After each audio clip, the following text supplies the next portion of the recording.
Livro no Invisível. De Leon Denis, 1903. Capítulo 26. Primeira parte. A mediunidade gloriosa.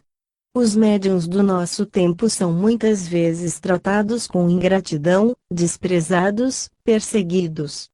Se, entretanto, num golpe de vista abrangermos a vasta perspectiva da história, veremos que a mediunidade, em suas várias denominações, é o que há de mais importante no mundo. Quase todos os privilegiados, profetas, videntes, missionários, mensageiros de amor, de justiça e de verdade, foram médiuns, no sentido de que se comunicavam com o invisível, com o infinito. Bem se poderia, sob muitos pontos de vista, dizer que o gênio é uma das formas de mediunidade.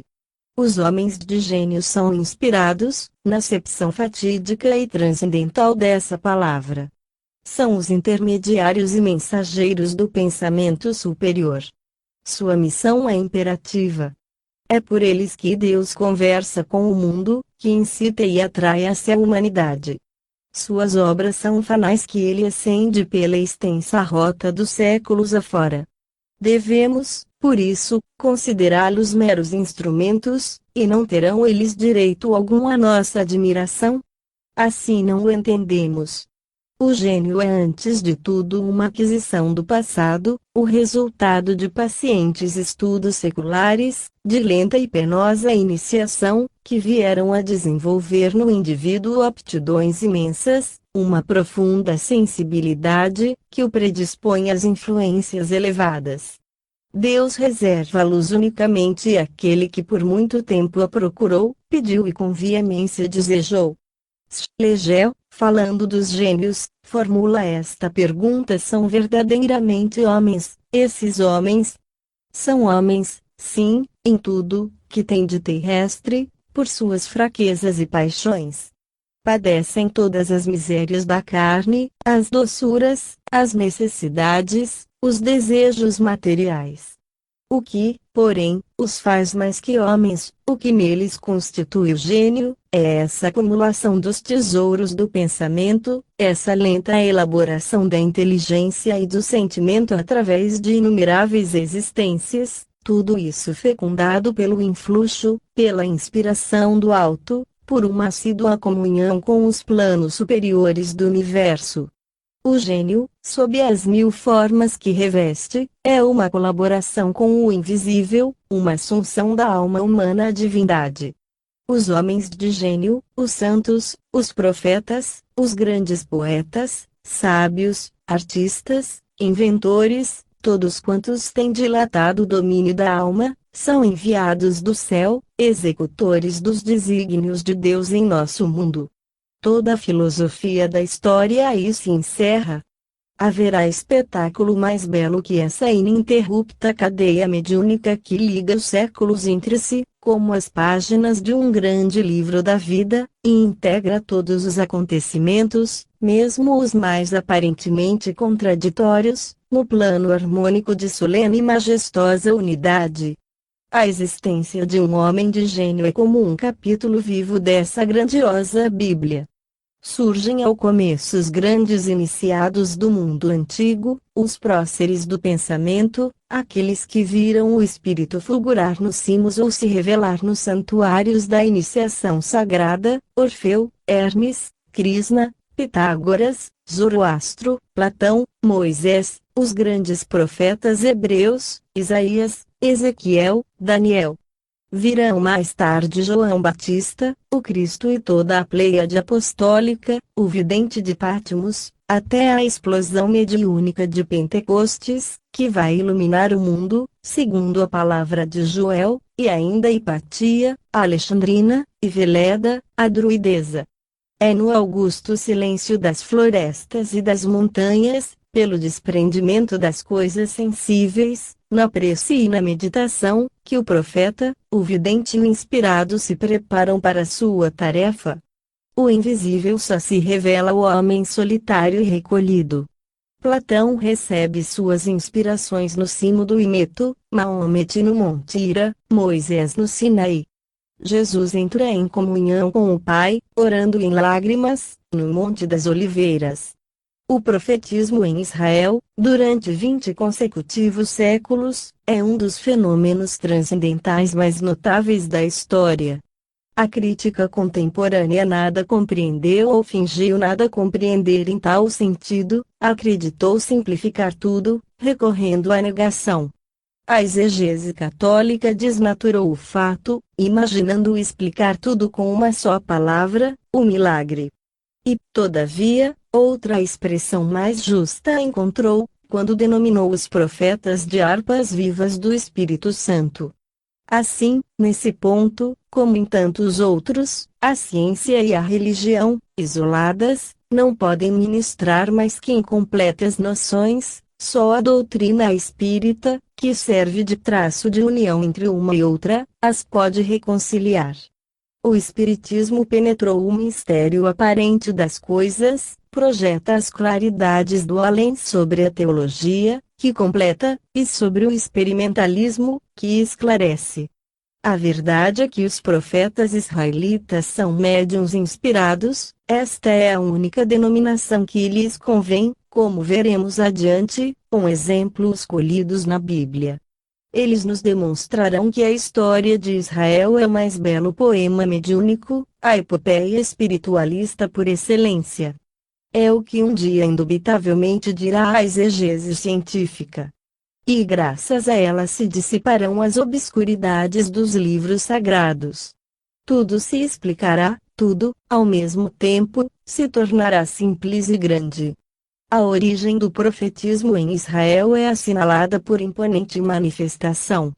Um dia, Moisés escolhe 70 anciães e os coloca ao redor do tabernáculo.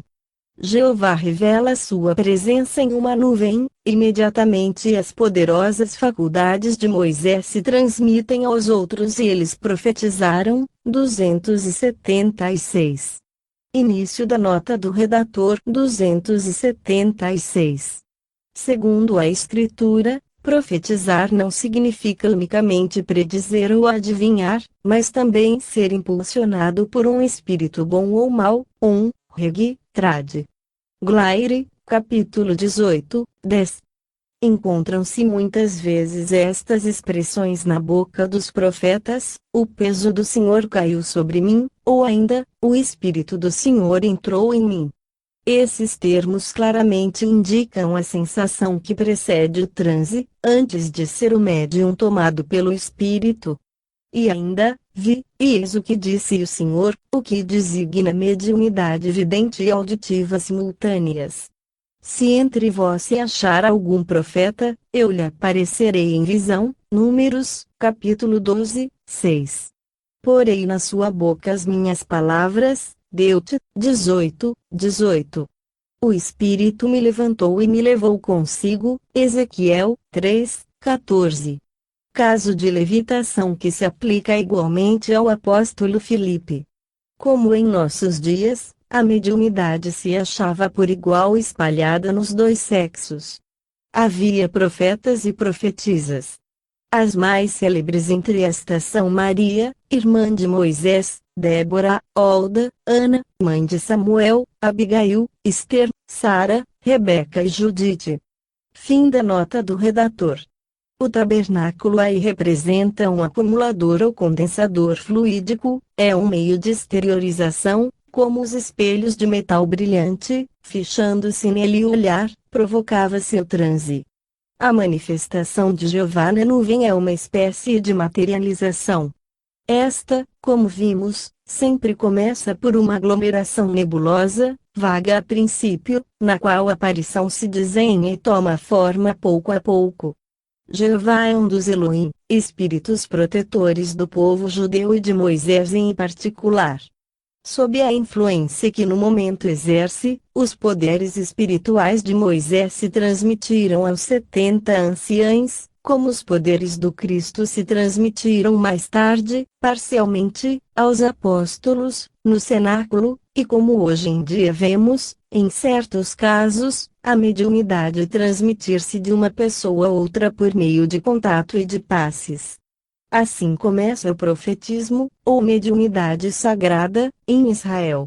Moisés, iniciado nos mistérios de graças à sua longa permanência no Egito, e sobretudo em consequência de suas relações familiares com seu sogro Jetro, grande sacerdote de Heliópolis, foi a seu turno grande iniciador psíquico de seu povo, antes de se constituir o seu imortal legislador. Desde então a mediunidade profética se tornou permanente na raça judaica, posto que intermitente em suas manifestações. Está visivelmente subordinada a certos estados psicológicos, que não são sempre constantes nem nos indivíduos nem nos povos. Ao tempo dos juízes, o profetismo era coisa rara. Com Samuel reaparece, fulgura com um novo esplendor. Nessa época o estado de alma do povo hebreu se prestava melhor a tal fenômeno. Na vida das nações há períodos de perturbação intelectual e depressão moral que obrigam o espírito a momentaneamente se afastar. A França também tem conhecido suas horas de obscuridade e de incerteza.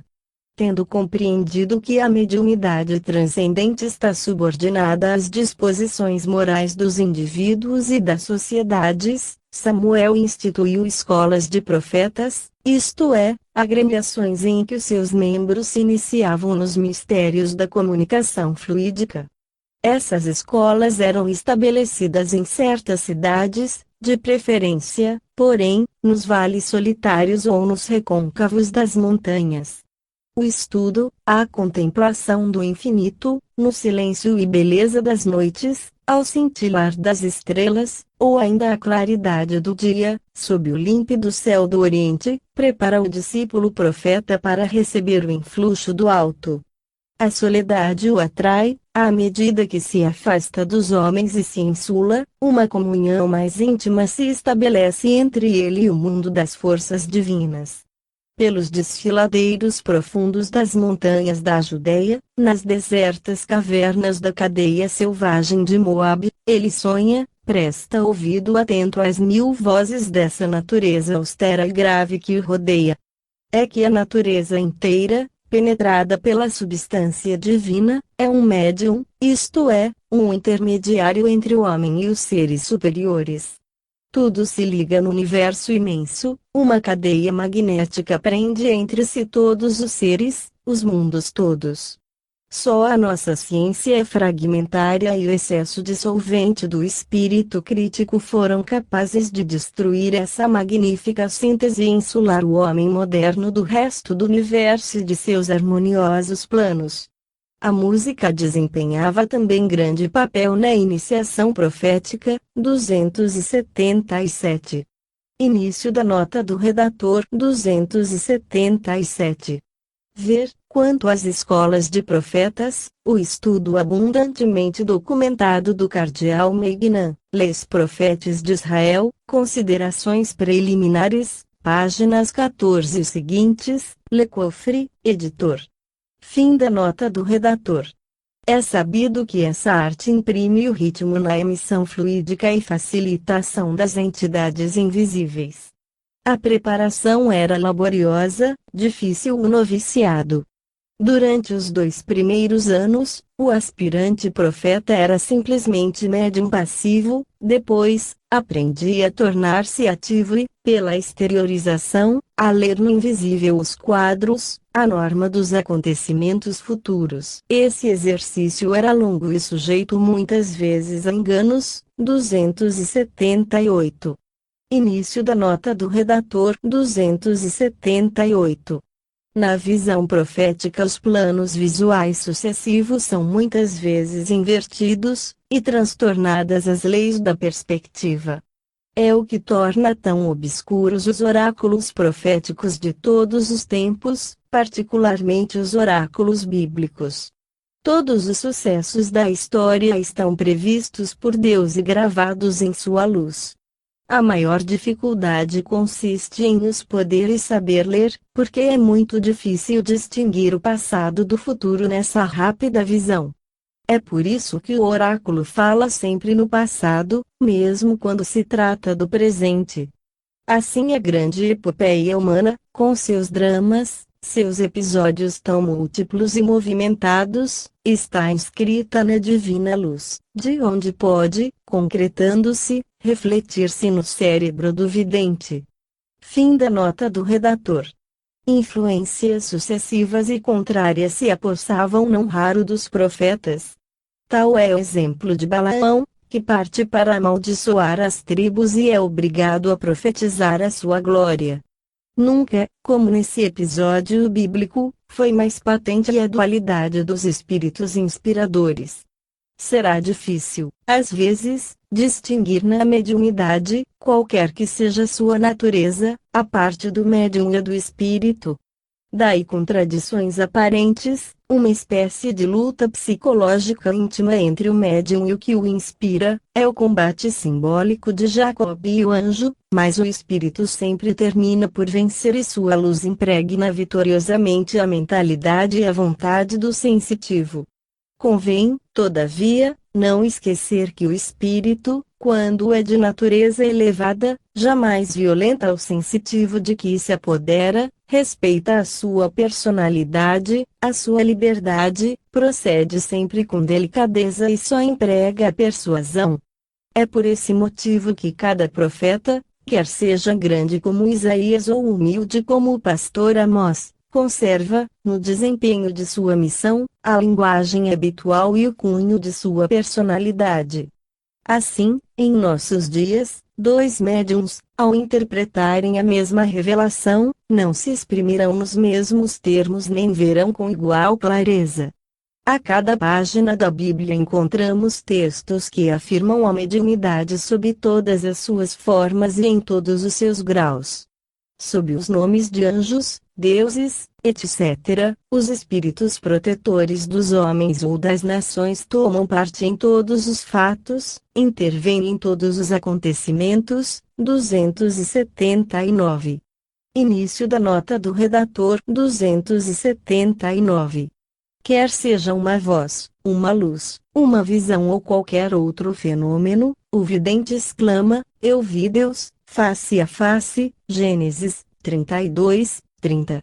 No capítulo 18 lemos: o Eterno apareceu a Abraão no maior calor do dia, e eis que 3 homens apareceram junto a ele.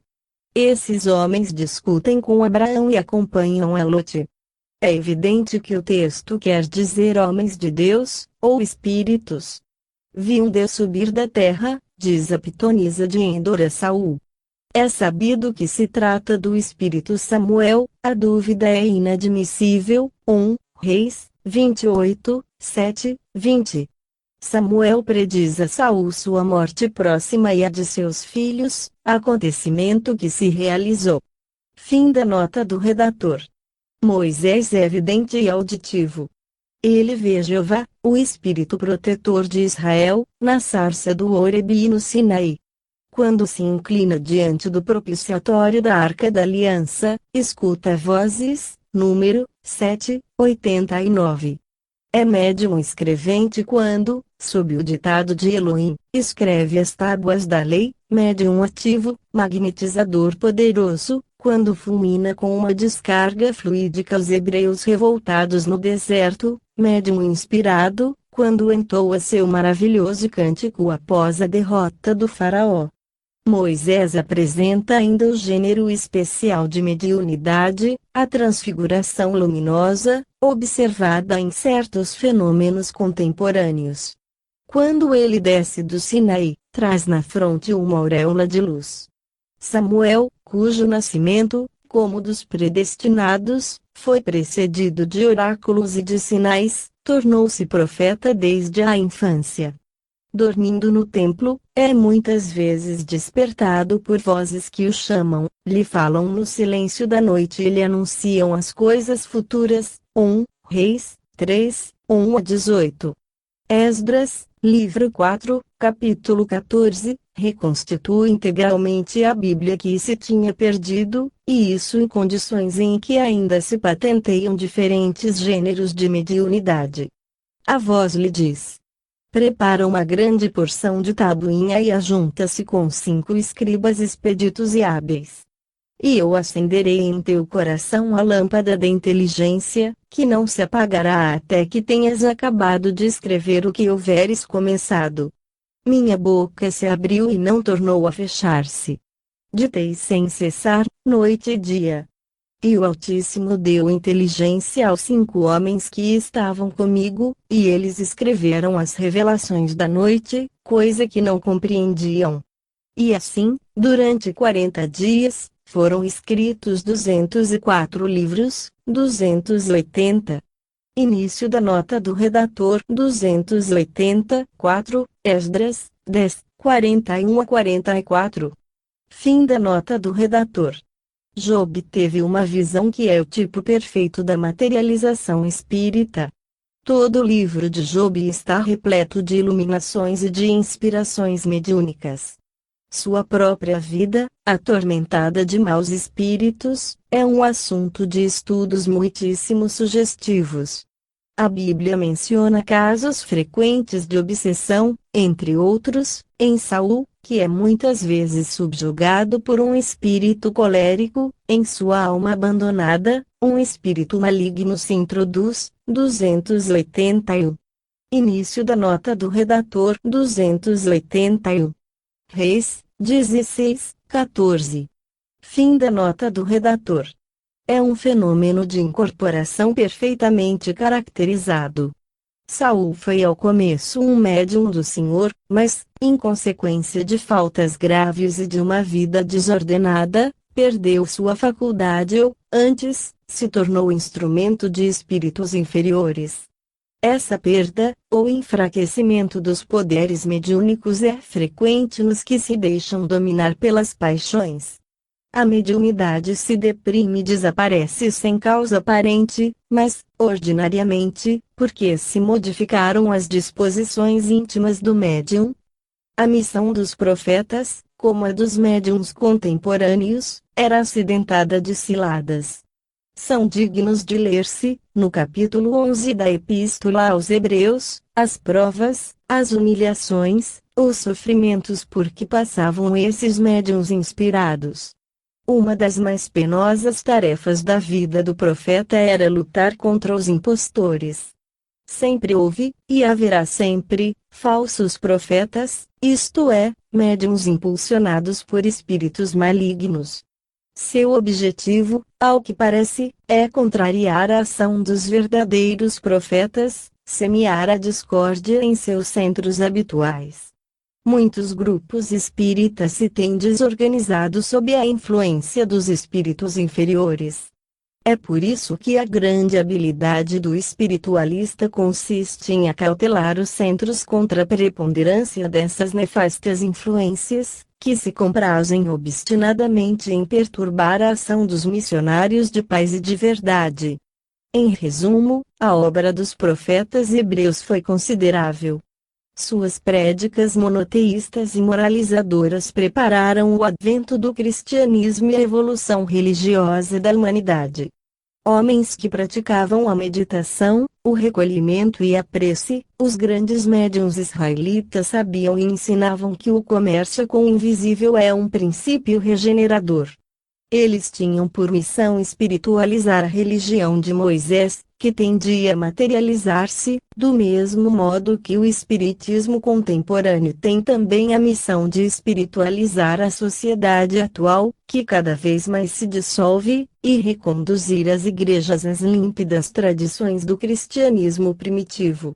Os profetas hebreus foram os conselheiros dos reis de Israel, os verberadores dos abusos de poder, os consoladores do povo aflito e oprimido. Como todos os homens de gênio, haviam percorrido numerosas vidas, existências de trabalho, de investigação penosa, que neles tinham desenvolvido a intuição profunda. Sua penetração das coisas e sua maravilhosa perspicácia eram simplesmente os frutos de encarnações anteriores.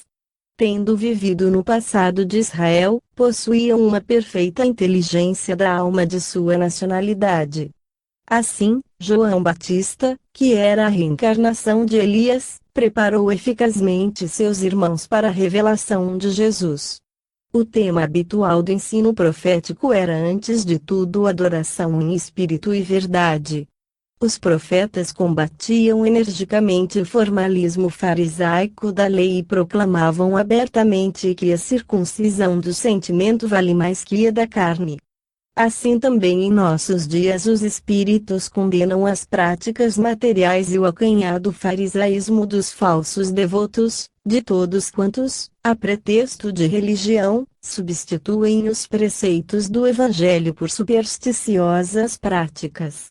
A virtude, que os videntes de Israel mais recomendavam, era a justiça.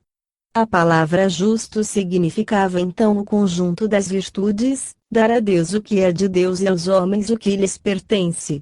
Por toda parte se constituíam eles os advogados dos pobres, desses deserdados que então eram chamados os Ebianim. Depois do pecado de idolatria, o desprezo dos pobres e opressão dos fracos era o mais vivamente profligado. Isaías, sobretudo, é o eloquente defensor dos pobres. O Messias por ele anunciado é aquele que julgará os pobres com justiça, Isaías 11:4. É precisamente por esse grande amor aos humildes que certos racionalistas modernos qualificaram os profetas de demagogos, de apaixonados inimigos de toda a dinastia. Na realidade, três grandes revelações mediúnicas dominam a história. Aos profetas de Israel sucedeu o médium divino, Jesus. O Espiritismo é a última revelação, a difusão espiritual anunciada por Joel 2:28-29, quando o Espírito se derramará como uma aurora sobre o mundo, e os velhos serão instruídos por sonhos e os mancebos terão visões. O próprio Reus concorda que, segundo esse oráculo, a efusão do Espírito será tão ampla que a nação inteira se tornará um povo de profetas. Assim, a ação física do além transformará o mundo futuro numa humanidade de videntes e auditivos. A mediunidade será o último estado da raça humana encaminhando-se ao termo de seu destino. Acompanhemos o curso das idades e veremos a mediunidade expandir-se nos mais diversos meios, uniforme em seu princípio, variada ao infinito em suas manifestações. A história dos profetas de Israel se encerrou com a aparição do Filho de Maria. Vimos noutro lugar, 282, que a vida do Cristo está cheia de manifestações que fazem dele o mediador por excelência. Início da nota do redator 282. Leon Denis, Cristianismo e Espiritismo, capítulo 6. Fim da nota do redator. Jesus foi vidente um inspirado, o maior de quantos o sopro divino vivificou em sua passagem pela terra. Toda a sua pessoa e toda a sua existência estão envoltas no mistério do invisível. Ele conversava no Tabor com Moisés e Elias, e legiões de almas o assistem. Seu pensamento abrange dois universos, sua palavra tem a doçura dos mundos angélicos, seu olhar lê no recesso dos corações, e com um simples contato ele faz cessar o sofrimento. Essas maravilhosas faculdades são por ele transmitidas parcialmente a seus apóstolos. E lhes diz: não cuideis como ou o que haveis de falar, porque naquela hora vos será inspirado o que haveis de dizer. Porque não sois vós os que falais, mas o Espírito de vosso Pai é o que fala em vós. Mateus 10:19-20. Decorrem os séculos, muda-se a cena. Além, no Oriente, surge outra imponente figura. No silêncio do deserto, esse grande silêncio dos espaços que comunica à alma uma serenidade e um equilíbrio quase nada conhecidos por habitantes das cidades, Mahomet, 283, o fundador do Islã, redigiu ao Corão, sob o ditado de um espírito, que adota, para se fazer escutar, o nome e aparência do anjo Gabriel, 284. Início da nota do redator 283. Corruptela da palavra Mohamed. 284. Ver Barthélemy Saint-Laire, Mahomet et le Coran, páginas 103 e 158. Fim da nota do redator. Ele mesmo afirma no livro sagrado dos árabes: vosso compatriota, ó Quraishitas, não está transviado, nem foi iludido. O Alcorão é uma revelação que lhe foi feita. Foi o terrível quem o instruiu.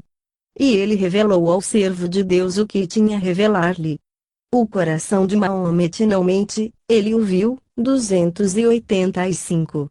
Início da nota do redator. 285.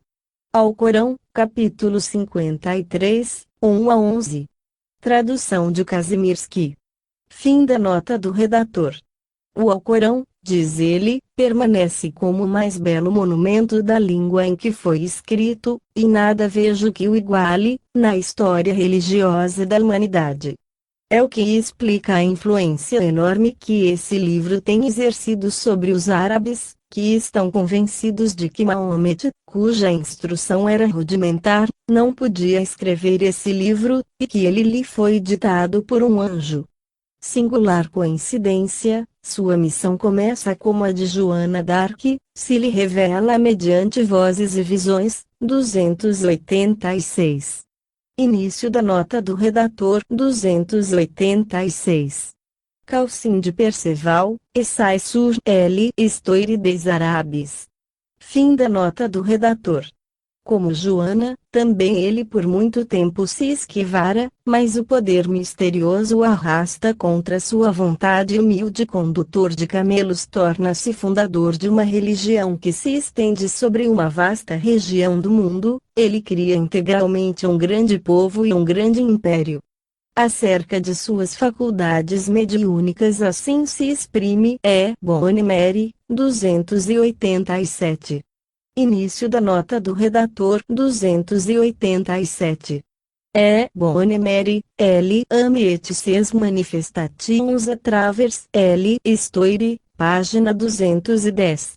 Fim da nota do redator. Maomete cala de vez em quando num estado que metia medo aos que em torno se achavam. Nesses momentos em que sua personalidade lhe fugia e ele se sentia subjugado por uma vontade mais poderosa que a sua, subtraía-se às vistas estranhas. Os olhos, desmesuradamente abertos, se tornavam fixos e sem expressão, imóvel. Maomete parecia invadido por um desfalecimento que nada lograva dissipar. Em seguida, pouco a pouco, a inspiração fluía, e ele escrevia, com vertiginosa rapidez, o que vozes misteriosas lhe ditavam. Na Idade Média, mencionemos duas grandes figuras históricas: Cristóvão Colombo, o descobridor de um novo mundo, impelido por uma obsessão divina, e Joana d'Arc, que obedece às suas vozes. Em sua aventurosa missão, Colombo era guiado por um gênio invisível. Tratavam-no de visionário. Nas horas das maiores dificuldades, ele escutava uma voz desconhecida murmurar-lhe ao ouvido: Deus quer que teu nome ressoe gloriosamente através do mundo. Ser-te-ão dadas as chaves de todos esses portos desconhecidos do oceano que se conservam atualmente fechados por formidáveis cadeias. 288. Início da nota do redator. 288. Roseli de Lourdes, Christophe Colomb, página 465. Fim da nota do redator. A vida de Joana d'Arc está na memória de todos. Sabe-se que em todos os lugares seres invisíveis inspiravam e dirigiam a heróica Virgem de Domremy. Todos os êxitos de sua gloriosa epopeia são previamente anunciados. Surgem aparições diante dela, vozes celestes ciciam-lhe ao ouvido. Nela, a inspiração flui como o borbotar de uma torrente impetuosa. Em meio dos combates, nos conselhos, como diante de seus juízes, por toda parte, essa criança de 18 anos comanda ou responde com segurança, consciente do sublime papel que desempenha, jamais variando na fé nem nas palavras, inquebrantável mesmo diante das súplicas, mesmo em face da morte, iluminada e como transfigurada pelo clarão de um outro mundo. Ouçamo-la. Eu amo a igreja e sou boa cristã. Mas, quanto às obras que tenho feito e à minha vinda, devo confiar-me ao Rei do céu que me enviou. Eu vim da parte de Deus e dos santos e santas do paraíso, da igreja vitoriosa lá de cima, e por sua determinação, a essa igreja submeto todos os meus atos e tudo o que tenho feito ou por fazer. 289. Início da nota do redator. 289. Processo, tomo 1, páginas 162 a 176. Fim da nota do redator. A vida de Joana d'Arc, como médium e missionária, seria sem igual na história se não tivesse havido antes dela o mártir do Calvário. Pode-se pelo menos dizer que nada se viu de mais augusto desde os primeiros tempos do cristianismo. A esses nomes gloriosos temos o direito de acrescentar os dos grandes poetas. Depois da música é a poesia um dos focos mais puros da inspiração, provoca o êxtase intelectual, que permite entrar em comunicação com as esferas superiores. O poeta, mais que os outros homens, sente, ama e sofre. Nele cantam as vozes todas da natureza. O ritmo da vida invisível regula a cadência de seus versos. Todos os grandes poetas heróicos principiam seus cantos por uma invocação aos deuses ou à musa, e os espíritos inspiradores atendem à deprecação. Murmuram ao ouvido do poeta mil coisas sublimes, mil coisas que só ele entende, entre os filhos dos homens. Homero tem cantos que vêm de mais alto que a terra. Platão dizia, diálogos do Ion e do Menon, o poeta e o profeta, para receberem a inspiração, devem entrar num estado superior em que seu horizonte intelectual se dilata e ilumina por uma luz mais alta. Não são os videntes, os profetas ou os poetas que falam, é Deus que por eles fala. Segundo Pitágoras, Diog. Laerte, 8, 32, a inspiração é uma sugestão dos espíritos que nos revelam o futuro e as coisas ocultas. Virgílio foi por muito tempo considerado um profeta, em virtude de sua ecloga messiânica de Polion. Dante é um médium incomparável. Sua Divina Comédia é uma peregrinação através dos mundos invisíveis. Ozano, o principal autor católico que já analisou essa obra genial, reconhece que o seu plano é calcado nas grandes linhas da iniciação nos mistérios antigos, cujo princípio, como é sabido, era a comunhão com o oculto.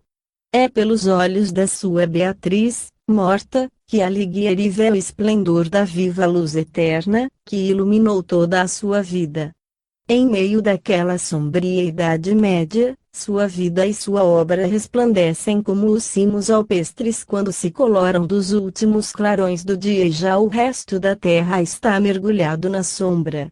Tasso compõe aos 18 anos seu poema cavalheiresco Renaldi, sob a inspiração de Ariosto, e mais tarde, em 1575, sua obra capital, A Jerusalém Libertada, vasta epopeia, que afirma haver-lhe sido igualmente inspirada.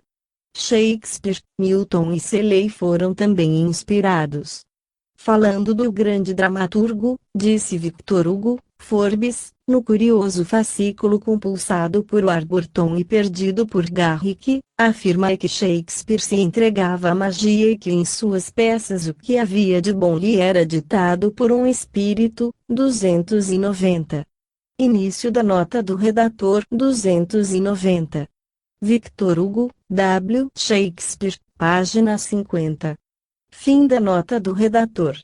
Todas as obras geniais são povoadas de fantasmas e de aparições. Ali, diz Esquilo, 291, falando dos mortos, vós não os vedes, mas vejo seres.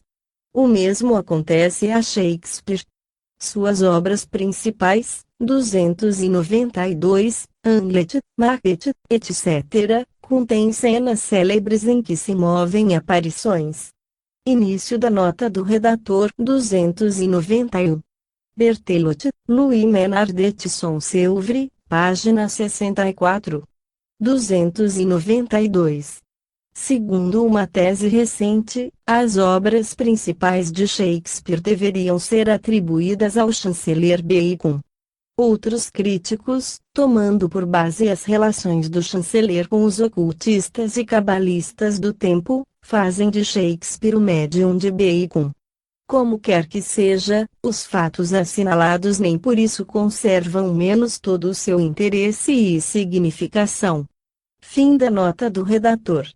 Os espectros do pai de Hamlet e de Banquo, presos ao mundo material pelo jugo do passado, se tornam visíveis e impelem os vivos ao crime.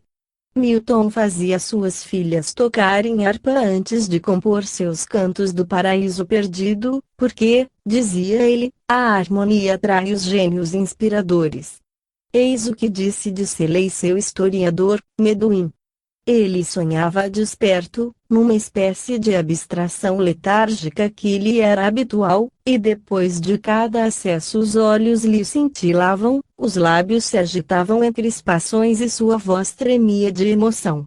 Ele entrava numa espécie de sonambulismo, durante o qual sua linguagem era antes de um espírito, ou de um anjo, que de um homem. 293. Início da nota do redator. 293. Felix Rabi, vide Shelley. Fim da nota do redator. Goethe se abeberou amplamente nas fontes do invisível. Suas relações com Lavater e Senhora de Clettenburg o haviam iniciado nas ciências profundas, de que cada uma de suas obras traz o cunho. O Fausto é uma obra mediúnica e simbólica de primeira ordem. Outro tanto se pode dizer de Klopstock e de sua Messiada, poema em que se sente perpassar o sopro do além. Eu corri às vezes à minha escrivaninha, diz Goethe, sem me preocupar em endireitar uma folha de papel que estivesse de través, e escrevi a minha peça em versos, de começo ao fim, naquela posição, sem mexer-me. Para isso, tomava de preferência um lápis que melhor se prestava à grafia, porque algumas vezes me havia acontecido ser despertado de meu sonambulismo poético pelo ranger da pena ou os salpicos de tinta, e distrair-me, e sufocar em um nascedouro minha pequena produção. 294. Início da nota do redator. 294. Wienschaffen, ler, diz Goethe, conforme a Occult Review. Fim da nota do redator. W. Black afirma ter escrito suas poesias sob a direção do espírito Milton e reconhecer que todas as suas obras foram inspiradas. Mais próximo de nós, Alfred de Musset tinha visões, via aparições e ouvia vozes. Uma noite, sob as janelas do Louvre, escutou ele estas palavras: assassinaram-me na rua de Chabanais. Correu para lá, e deparou-se-lhe um cadáver. 295. Onde, pois, me conduz essa mão invisível que não quer que eu me detenha, dizia ele. 296. Início da nota do redator. 295. Annales politiques et littéraires, de 25 de julho e de 22 de agosto de 1897. 296. Paul Marleton, Une histoire d'amour, 1897, página 168. Fim da nota do redator. Ora sublime e puro como os anjos, ora pervertido como um demônio, Musset vivia submetido às mais diversas influências, e ele próprio assinalava. Duas testemunhas de sua vida íntima, George Sand e a Sra. Collett, descreveram com fidelidade esse aspecto misterioso da existência do filho do século. Sim, dizia ele a Teresa, eu experimento o fenômeno que os taumaturgos denominam possessão. Dois espíritos se têm apoderado de mim. 297. Início da nota do redator. 297. G. Sand, Eliette Louis, 12. Fim da nota do redator. Há muitos anos que tenho visões e ouço vozes. Como poderia eu pôr em dúvida, quando todos os meus sentidos mo afirmam? Quantas vezes, ao cair da noite, tenho visto e ouvido o jovem príncipe que me foi caro e um outro amigo meu, ferido num duelo, em minha presença. Parece-me, no momento em que essa comunhão se opera, que meu espírito se me desprende do corpo, para responder à voz dos espíritos que me falam. 298. Início da nota do redator. 298.